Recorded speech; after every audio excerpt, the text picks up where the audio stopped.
মুসলিমদের এক বিশেষ আধ্যাত্মিক সফর হজ। প্রতি বছর প্রায় সকল দেশ থেকে আগত প্রায় ৩০ লক্ষ মুসলিম হজ পালন করেন। তাই হজ পৃথিবীর সবচেয়ে বড় মানব সমাবেশ হিসাবে পরিচিত। ইন্দোনেশিয়া থেকে প্রতি বছর সবচেয়ে বেশি লোক হজ পালন করতে যায়। হজ পালনের শীর্ষ দেশের মধ্যে বাংলাদেশের অবস্থান পঞ্চম।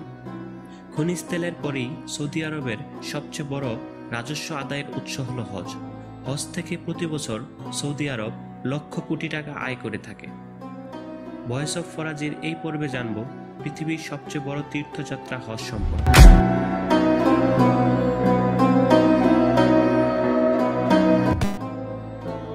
হজ ইসলামের ৫টি মূল স্তম্ভের মধ্যে অন্যতম।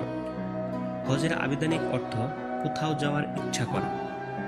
ইসলামের পরিভাষায় হযরত মুহাম্মদ সাল্লাল্লাহু আলাইহি ওয়াসাল্লামের দেখানো পদ্ধতি অনুযায়ী নির্দিষ্ট সময়ে নির্দিষ্ট স্থানে উপস্থিত থেকে নির্ধারিত কাজ সম্পাদন করার নামই হজ।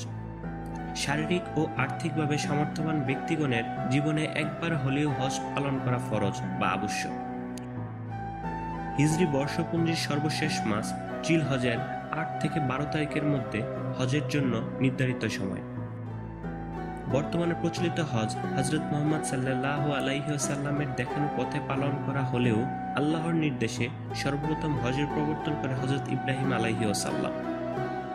পবিত্র কোরআনের বর্ণনা অনুযায়ী আল্লাহর ইবাদতের জন্য নির্মিত প্রথম ইমারত হল পবিত্র কাবা গৃহ। হযরত ইব্রাহিম আলাইহি ওয়াসাল্লাম ও তার পুত্র হযরত ইসমাইল আলাইহি ওয়াসাল্লাম কাবাঘর পূর্ণ নির্মাণ করেন। এরপর থেকে প্রতি বছর দূর দূরান্ত থেকে বহু লোক হজ পালন করতে কাবা শরীফে একত্রিত হন। মুসলমানরা কিভাবে হজ পালন করবেন তা পূর্ণাঙ্গ প্রক্রিয়া হযরত মুহাম্মদ সাল্লাল্লাহু আলাইহি ওয়াসাল্লাম তার বিদায়ী হজে দেখিয়ে গিয়েছেন। হজকালীন সার্বিক অবস্থানকে বলে ইহরাম, যার প্রধান চিহ্ন হল ২ খণ্ড সেলাইবিহীন সাদা কাপড়। ইহরাম পরিধানের নির্দিষ্ট স্থানকে বলা হয় মিকাত। এই ইহরাম সৃষ্টিকর্তার কাছে সকলের সমতা। ইহরাম থাকা অবস্থায় সবাই সমান, কে ধনী কে গরিব বাইরে থেকে দেখে তা বোঝার কোনো উপায় নেই। ইহরামের পর থেকে তালবিয়া নামক দোয়া পাঠ করা হয়। এই দোয়া পুরো হজব্যাপী জারি থাকে। তালবিয়া হলো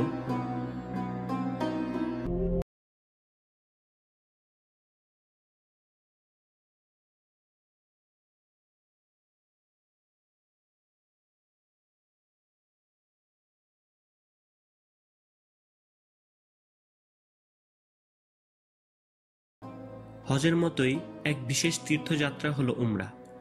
তবে হজের সাথে উমরার সাদৃশ্য থাকলেও হজের গুরুত্ব উমরার চেয়ে অনেক বেশি। ফরজ হজের জন্য নির্দিষ্ট সময় থাকলেও উমরার জন্য কোনো দিন তারিখ নির্দিষ্ট করা নেই। উমরা বছরে যে কোনো সময় করা যায়। আরবি ভাষায় উমরা শব্দের অর্থ হলো জনবহুল স্থানে গমন করা। ইসলামী পরিভাষায় উমরা বলতে ইহরাম অবস্থায় কাবার চারপাশে তোয়াফ করা, সাফা ও মারওয়া দ্বয়ের মাঝে সাই করা ও মাথা মুন্ডন করাকে বোঝায়। হজ ও উমরা পালনের ভিন্নতার জন্য হজ ৩ প্রকার হতে পারে, যেমন হজে ইফরাদ, হজে কিরান ও হজে তামাত্তু। হজে ইফরাদ হলো শুধুমাত্র হজের উদ্দেশ্যে ইহরাম বাঁধা। হজে কিরান হলো হজ ও উমরা উভয়ের উদ্দেশ্যে একসঙ্গে ইহরাম বাঁধা। এক্ষেত্রে প্রথমে উমরা এবং পরে হজ করতে হয়। এবং হজে তামাত্তু হলো প্রথমে শুধু উমরার উদ্দেশ্যে ইহরাম করা এবং উমরা শেষে ইহরাম থেকে মুক্ত হয়ে পুনরায় হজের ইহরাম করে হজ সম্পূর্ণ করা। হজের গুরুত্বপূর্ণ অংশ হলো তোয়াফ। তোয়াফ হলো মসজিদুল হারামের কেন্দ্রে অবস্থিত ইসলামের সবচেয়ে পবিত্র স্থান কাবা ঘরকে কেন্দ্র করে প্রদক্ষিণ করা। হজের শুরু এবং শেষের দিকে হাজিরা পবিত্র কাবাঘর ৭ বার প্রদক্ষিণ করে। হজের মূল কাজ শুরু হয় ৮ই জিলহজ থেকে এবং শেষ হয় ১২ই জিলহজ। এই ৫ দিনের ফরজ ও ওয়াজিব কাজগুলি হাজিদের সচেতনতার সাথে যথাযথভাবে আদায় করতে হয়। ৮ই জিলহজ হাজিদের মক্কার কাছাকাছি উপশহর মিনায় পৌঁছাতে হয়। মিনা তাবু শহর হিসাবেও পরিচিত। মক্কা থেকে মিনার দূরত্ব প্রায় ৫ কিলোমিটার। মক্কা থেকে আরাফা যাওয়ার পথে প্রায় 20 বর্গ কিলোমিটার এলাকা জুড়ে মিনার অবস্থান। এখানকার লক্ষাধিক তাঁবুতে হাজিদের থাকার ব্যবস্থা করা হয়। 9 জিলহজের সকালে মিনা থেকে রওনা হয়ে আরাফাত প্রান্তরে পৌঁছাতে হয়। সেদিন সূর্য অস্তের পর আরাফাত থেকে মুজদালিফার উদ্দেশ্যে রওনা হয়। 9 তারিখের দিবাগত রাতে মুজদালিফায় বিশ্রাম নিয়ে সূর্যাস্তের আগেই আরাফার উদ্দেশ্যে যাত্রা করতে হয়। 10 জিলহজের কাজ শুধুমাত্র শয়তানের বড় স্তম্ভকে পাথর নিক্ষেপ করা। কুরবানির নির্দিষ্ট নিয়মে হাজিরা কুরবানি সম্পন্ন করে। কুরবানি করার পর পুরুষরা মাথা মুন্ডন করে এবং নারীদের চুলের অংশবিশেষ ছাড়তে হয়। 10 জিলহজ মাথা মুন্ডনের পরই ইহরাম অবস্থার অবসান ঘটে। এই সমস্ত কাজ শেষে সেদিন কাবা শরীফ তোয়াফ করতে হয়। অবশ্য ভিড় এড়ানোর জন্য এই তোয়াফ 12 জিলহজ সূর্য অস্ত পর্যন্ত বিলম্ব করা যেতে পারে। 11 জিলহজে হাজিরা শয়তানের 3 স্তম্ভে 60টি করে মোট 21টি পাথর নিক্ষেপ করে। 12 জিলহজ আবারও শয়তানের 3টি স্তম্ভে 60টি করে মোট 21টি পাথর নিক্ষেপ করতে হয়। 11 এবং 12 তারিখের পাথর মারার সময় ছোট থেকে বড় স্তম্ভের দিকে যেতে হয়।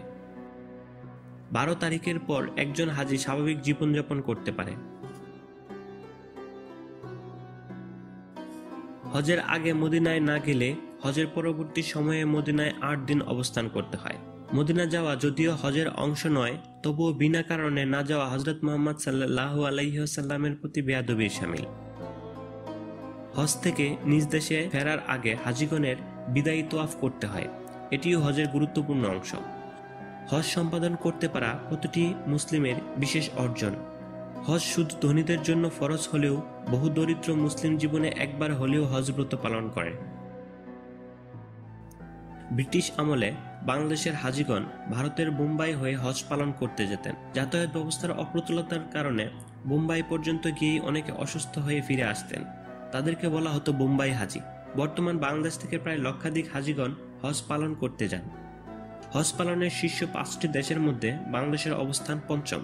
প্রতি বছর সবচেয়ে বেশি লোক হজ পালন করতে যায় ইন্দোনেশিয়া থেকে, তারপরেই পাকিস্তান, ভারত ও মিশর। একই সাথে একটি নির্দিষ্ট সময়ের মধ্যে লক্ষ লক্ষ হাজিগণ অবস্থান করাতে হজের প্রায় সবগুলি আচার পালন করতে গিয়ে প্রচণ্ড ভিড়ের সৃষ্টি হয়।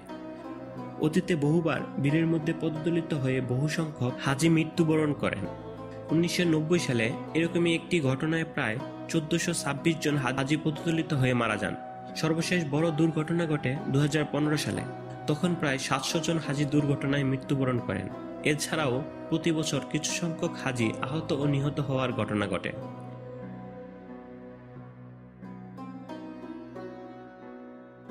এসব মারাত্মক দুর্ঘটনার পাশাপাশি নতুন করে সৃষ্টি হয়েছে এক নীরব বিশৃঙ্খলা, আর তা হলো সেলফি। ইসলামী পণ্ডিতগণ মনে করেন হজ পালন করতে গিয়ে সেলফি তোলা কিছুতেই উচিত নয়, কারণ হজ হলো আল্লাহর নৈকট্য অর্জনের সফর এবং হাজিদের সেই ধ্যানমগ্নতার মধ্যেই অবস্থান করা উচিত। এ পরিপ্রেক্ষিতে পবিত্র কিছু স্থানে ক্যামেরা বা মোবাইলের মাধ্যমে ছবি তোলা ও ভিডিও করা নিষেধাজ্ঞা আরোপ করেছে সৌদি কর্তৃপক্ষ।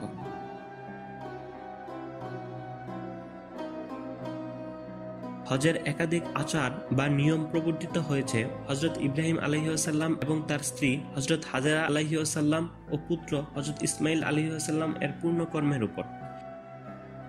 আল্লাহর আদেশ মোতাবেক হযরত হাজেরা ও ইসমাইল আলাইহিসসালামকে ইব্রাহিম আলাইহিসসালাম মক্কার এক বিরল পাহাড়ি এলাকায় রেখে যান। পরবর্তী সময়ে পানির জন্য পিপাসায় ছটফট করতে থাকা মা হাজেরা আলাইহিসসালাম সাফা ও মারওয়া নামক দুটি পাহাড়দ্বয়ের মধ্যে ছোটাছুটি করতে থাকেন। এই ঘটনার স্মরণেই হাজিগণের সাফা ও মারওয়া পাহাড় সাই করতে হয়। পরবর্তীতে ঘটনাক্রমে কাবা ঘর থেকে মাত্র 21 মিটার দূরে আল্লাহর নির্দেশে তাদের জন্য তৈরি হয় এক বিশেষ পানির উৎস, জমজম কূপ। জমজম কূপের ইতিহাস নিয়ে আমার একটি ভিডিও আছে, ডেসক্রিপশনে ভিডিও লিংক দিয়ে দেওয়া হবে, তা দেখে আসতে পারেন।